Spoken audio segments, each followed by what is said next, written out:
Hey guys, it's GoldenSteelTV here. Um, I apologize if it's been a while since I made one. I ran into some real life problems, but hey, I'm back. I got them resolved. But I'm still gonna make videos while I'm still in quarantine for you guys. Alright, we're gonna do another Warzone video. This may be the last one for now until we can return to Minecraft videos at some point. Alright. As we're about to get ready for the battle royale, let's talk about real life stuff that's happened lately. All right. In football, we had the NFL draft, and as many expected, Joe Burrow was taken first overall by the Cincinnati Bengals, followed by Chase Young, who was taken by the Washington Redskins out of Ohio State, Jeff Okuda out of Ohio State, taken by the Detroit Lions, and an offensive tackle named Andrew Thomas out of Georgia, and Tua Tagovailoa out of Alabama, taken by the Miami Dolphins, as many had also expected. Tua Tagovailoa, whose last name I hope I got it right, what was expected to be the next quarterback the Dolphins would have. In fact, there was the Tank for Tua campaign that lasted throughout 2019, in which the Dolphins, if they wanted Tua, they would have to tank in order to get him first overall. But when he got injured, and later on in the 2019 college football season, oh shit, someone shot behind me, like I didn't expect it. He shot me in the back. Alright. But when Tua got injured later on in the 2019 college football season, his draft stock fell, and the Dolphins almost missed out on him. And they stopped taking towards the end of the season. However, they were able to get the top 5 pick because of their losing record. Alright, we're about to drop somewhere in Verdansk. Alright.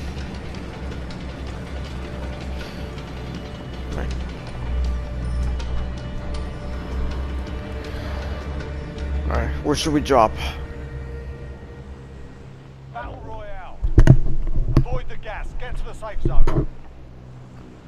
Alright, I think we should drop downtown or somewhere. Alright.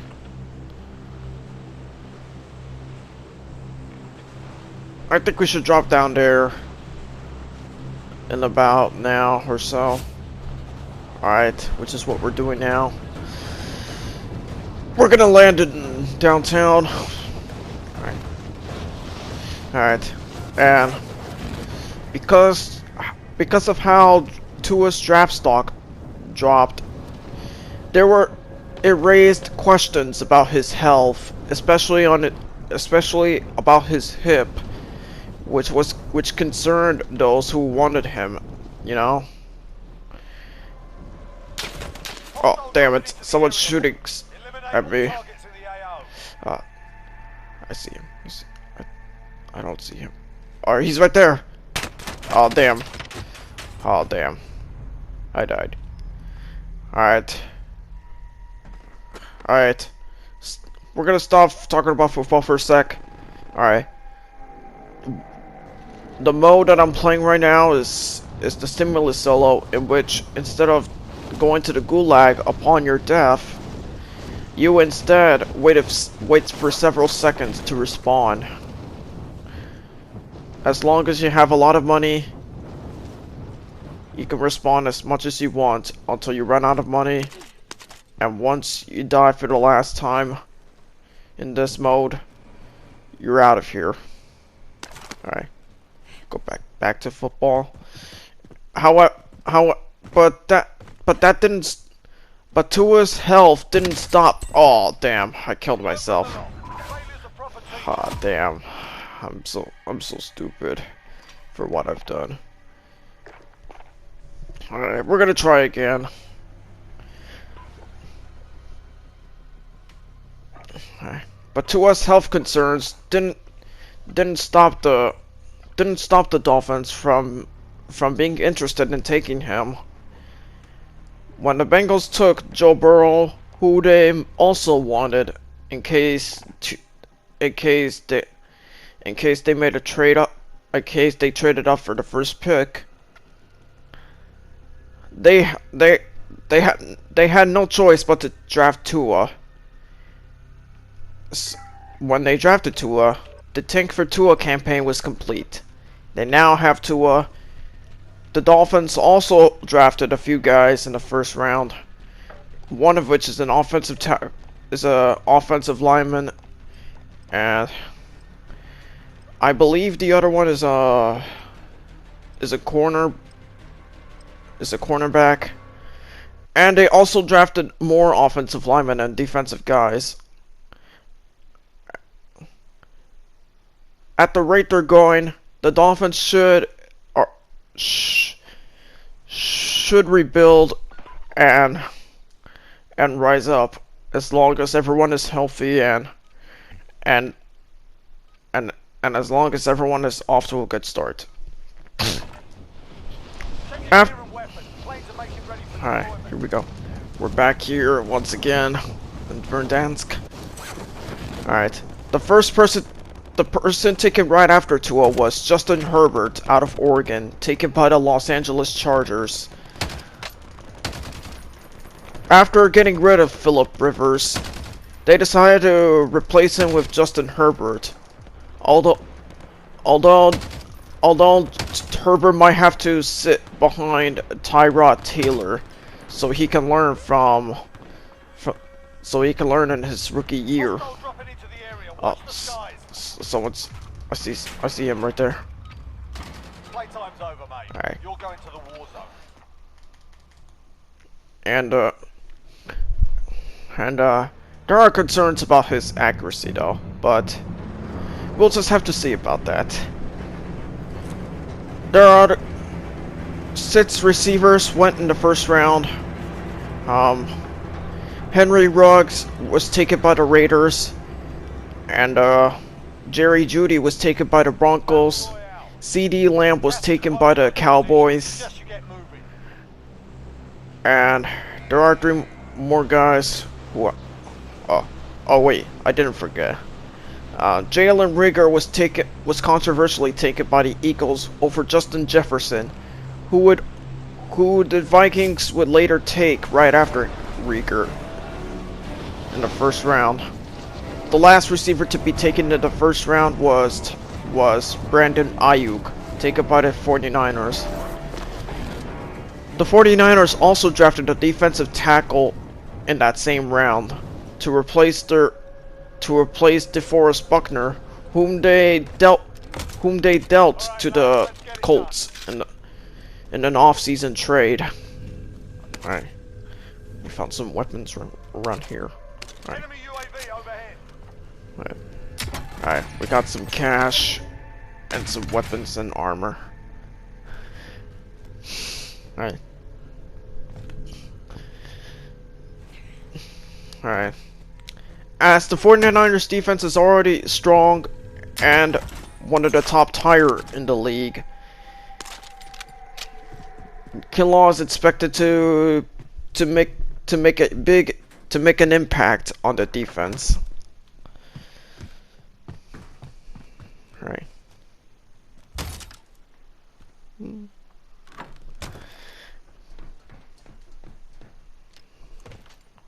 UAV overhead. Alright. Also in the first round, the Packers pissed off everyone by taking Jordan Love late in the first round. And it was very controversial because nobody expected him to be drafted by the Packers. nobody wanted them to take him. So that pisses me off too, even though I'm not a Packers fan, since I'm a Bears fan. And he says Aaron Rodgers is supposed to be the starter for this year and next year, which is the last year of his contract. Jordan Love is basically just gonna sit behind Rodgers and just do absolutely nothing. Alright. I just ran over a guy with my SUV. And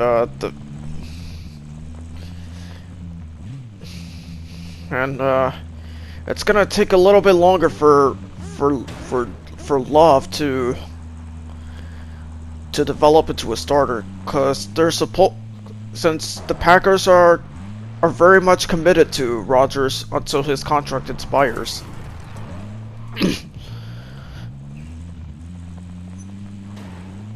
To add insult to injury, they didn't take a receiver at all later on. They took a running back, even though they have a decent running back in Aaron Jones. And that pissed everyone off too. I mean, what's going on with the Packers organization?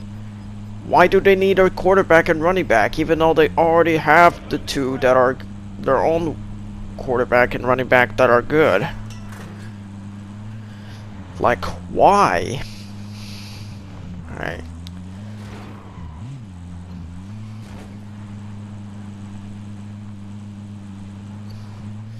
Alright. The last person to be taken in the first round was Clyde Edwards-Helaire, another LSU stud, who would be taken by the Chiefs.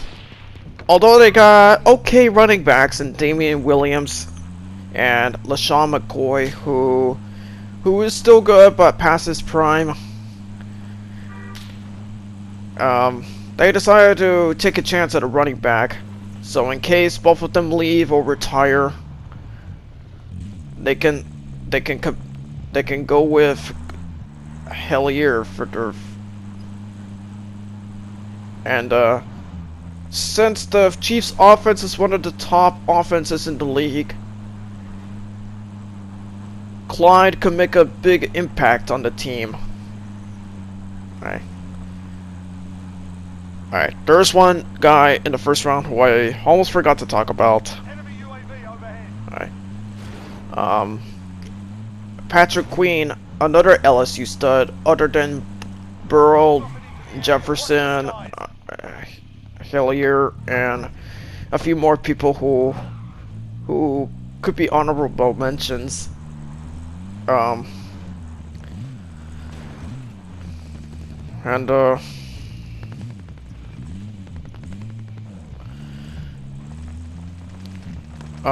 Patrick Queen, who was taken by the Ravens.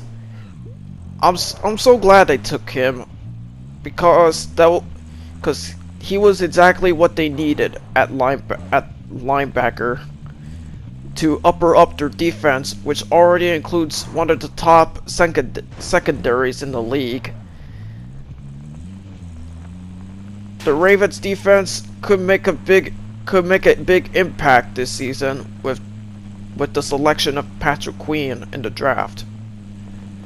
The Ravens also finessed the draft as well by taking a few more players who could also make a big impact on the team.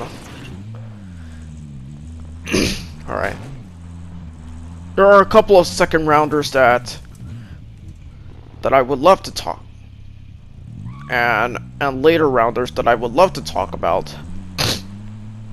Jalen Hurts was taken by the Eagles, even though they already got their own quarterback in Carson Wentz. Jalen could serve as a backup to Wentz, so in case Wentz gets hurt, Hurts will step up. Oh shit! Someone's shooting at my car. But luckily I've managed to escape. I got shot, but luckily I survived. Alright. Alright, I'm gonna have to be careful around here. And of course, my SUV is already beaten up from the amount of gunfire it took.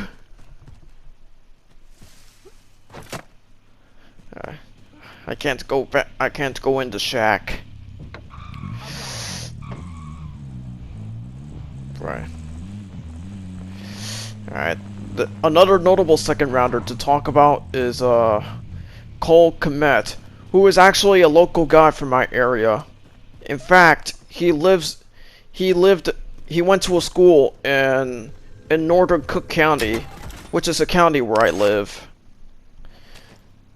And he was taken by the Bears, who really needed a tight end. And what's funny though is that upon taking Cole, they had 10 tight ends on their roster, which is pretty funny when you look at that. But because they had too many tight ends to manage, they had to cut some of them to make way for Cole. I'll drive. Get in. They also took a cornerback in that same round. And I'm a little disappointed that they didn't take a offensive lineman earlier in the draft. They would, although they would later on take two offensive linemen in the 7th round, but I just wish they took an offensive lineman in the 2nd round or early. Because an offensive lineman was really what they needed the most. Alright. Okay. Alright.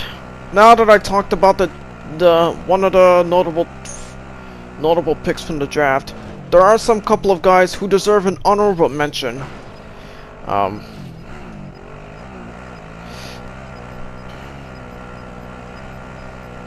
Honorable mentions goes to offensive tackles taken in the draft in the 1st round, which includes Jedrick Wills, taken by the Browns in the 1st round, and who else? Mekhi Becton, who was taken by the Jets right after Wills, and I believe there was one other guy. I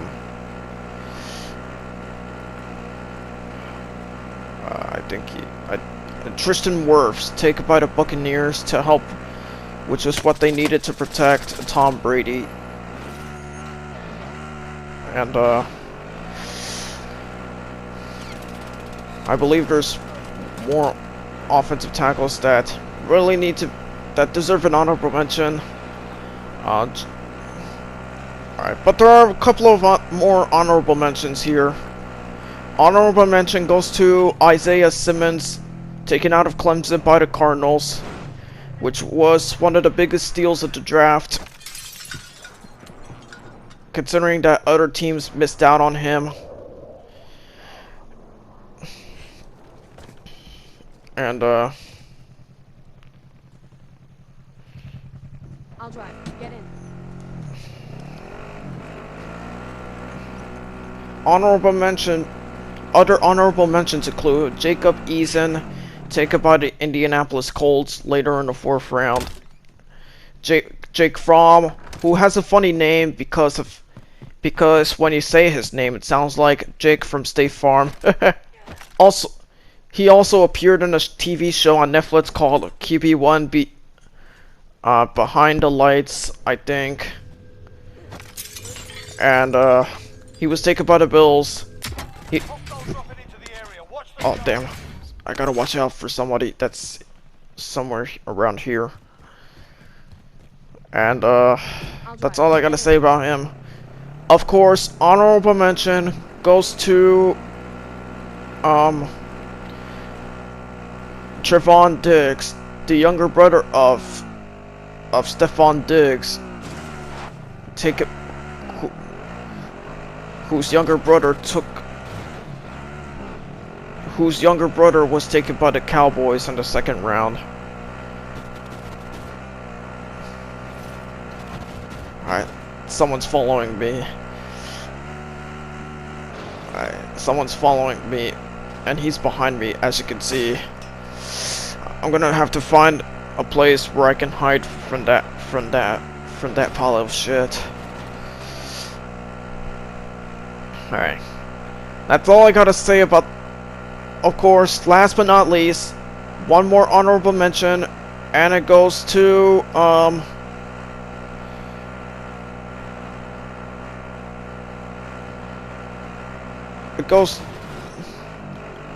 of course, one more honorable mention goes to oh shit. I'll drive. He still won't stop following me. I'm taking fire as well. Gas is closing in. Relocating the safe zone. We're still inside the safe zone, so I should be okay. I'm still being followed by someone who's trying to kill me. I don't think there's any more honorable mentions I should mention anymore. In fact, that's all I gotta say about the NFL draft. Alright.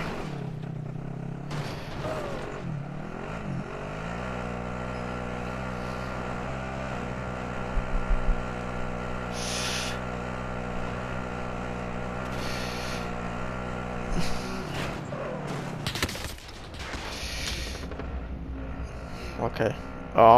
Let's get to. Oh shit! Someone shot me from the roof of the building. Alright. Alright. This could be my last chance. Got gas moving in. Alright. Hostile dropping into the area. Watch the skies.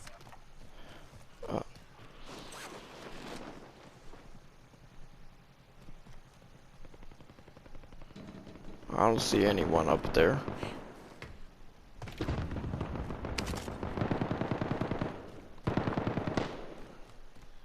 I can hear gunshots. Oh shit. This could be my last ever chance at keeping going right here.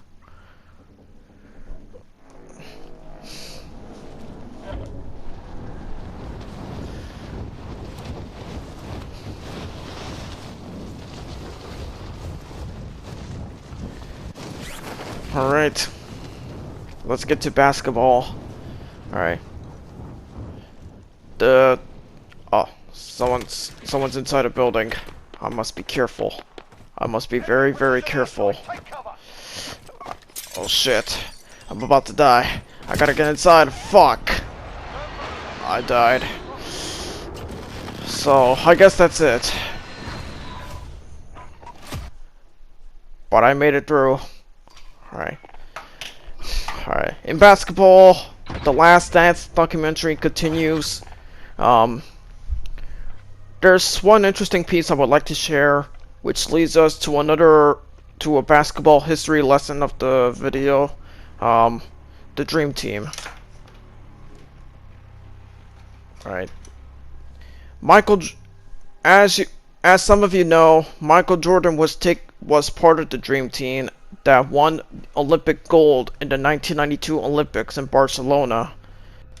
And it had a lot of players that I should mention all of them that go as follows: Christian Laettner, David Robinson, Patrick Ewing, Larry Bird, Scottie Pippen, Clyde Drexler, Karl Malone, John Stockton, Chris Mullin, Charles Barkley, and Magic Johnson, last but not least. There was one notable omission from the Dream Team, and it could be because of Michael Jordan. Of course, the one I'm talking about is Isaiah Thomas, and The older one, not the one that played in the 2010s. There are conflicting reasons as to why Isaiah was left off the team. But the most generally accepted reason he was left off the team was because a compromise was reached that as long as Jordan was playing for the Dream Team, Isaiah wouldn't be part of it. Target practice while you can. We're deploying soon. Alright, we're back in Battle Royale.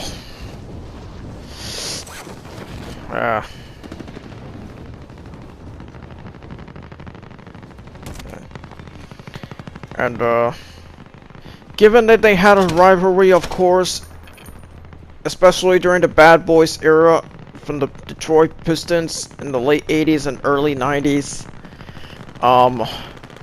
their bad blood meant that as long as Jordan was on the Dream Team, Isaiah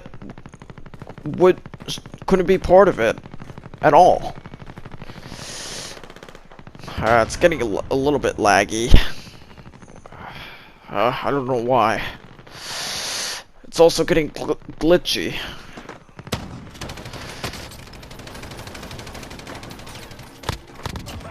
I got the kill. I got the kill.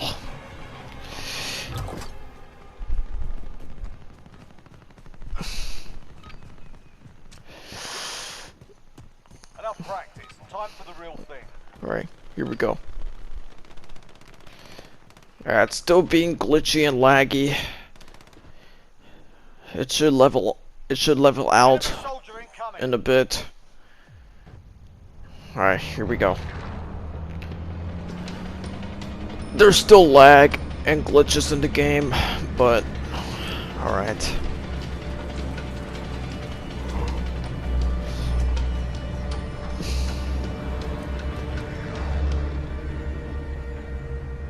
Battle Royale.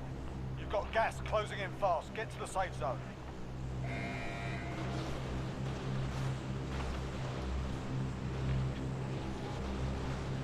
Alright. And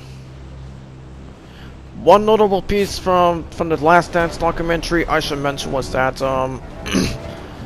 shockingly, Scottie Pippen was amongst the most underpaid players back in the 1997 to 98 season. In fact, he earned less than no more than 2 or 3 million, I think. While Michael Jordan took a huge amount of money, earning around $30 million, I believe.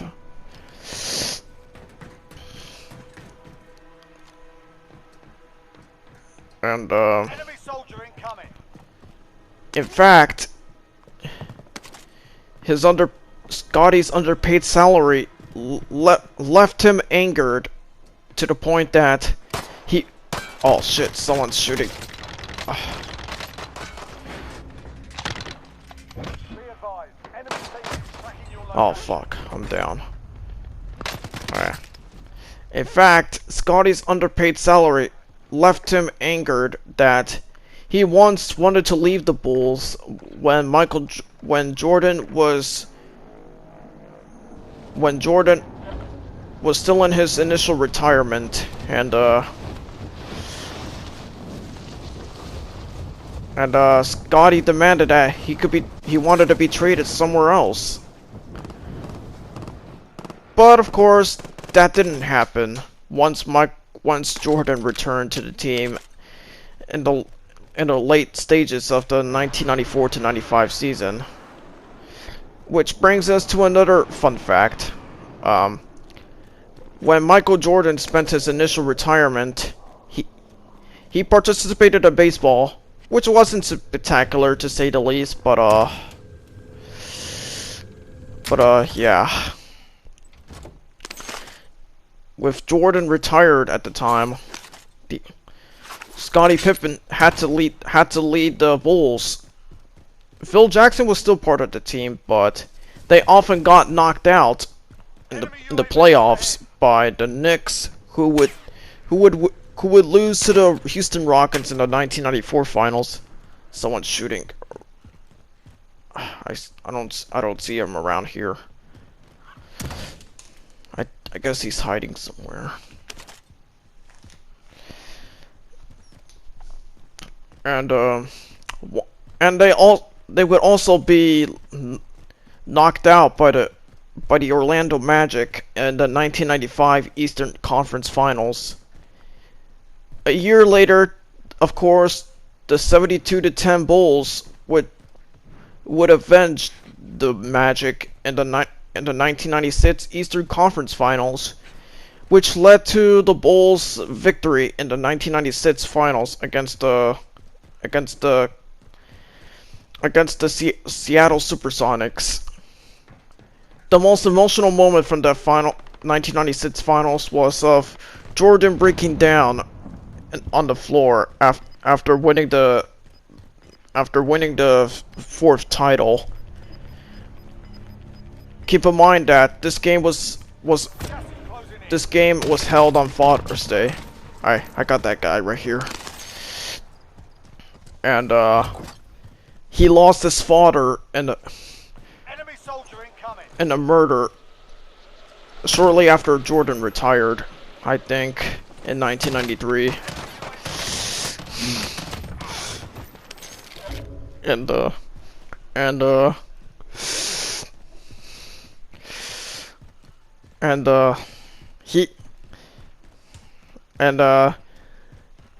Also to keep in mind was that Jordan and his father were very close to each other, and his father's murder encouraged Jordan to take up baseball, because that was what his dad wanted.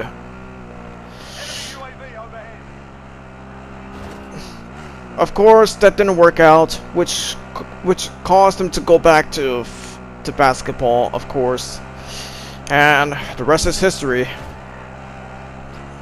Alright, that's enough basketball for this video. Alright. I'm still working on the scripts for the short films, but I might have to work on the short film that could be filmed entirely at home. And the short film that could take place at home is probably gonna be a bizarre one.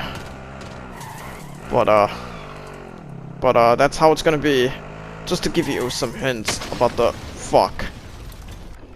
Someone bombed my car and I died. I still have a few more chances, I think.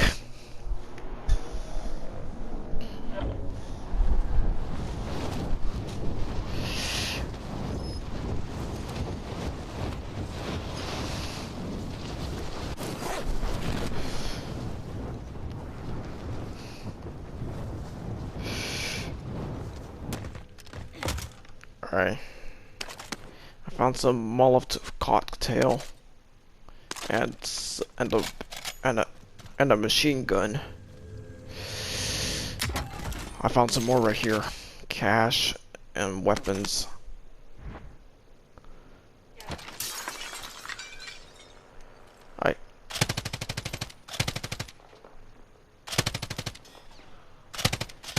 Alright, I see the truck. He already knows where I am. The guy that's driving the truck already knows where I am. He knows where I'm shooting from. He knows where it's coming from.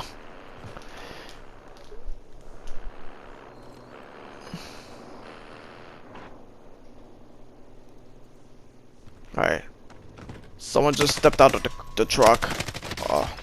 Oh, damn. Learn from the loss. Failure's a proper teacher. Alright, I guess that's it for this video. I'm still gonna work on scripts, but like I said in the previous Warzone video, only 2 could be made due to the pandemic that's still going on, but I just want to let you know about it. Alright, I guess that's it for now. Alright. Thank you guys so much for watching. Stay safe, stay healthy, and I'll see you guys next time.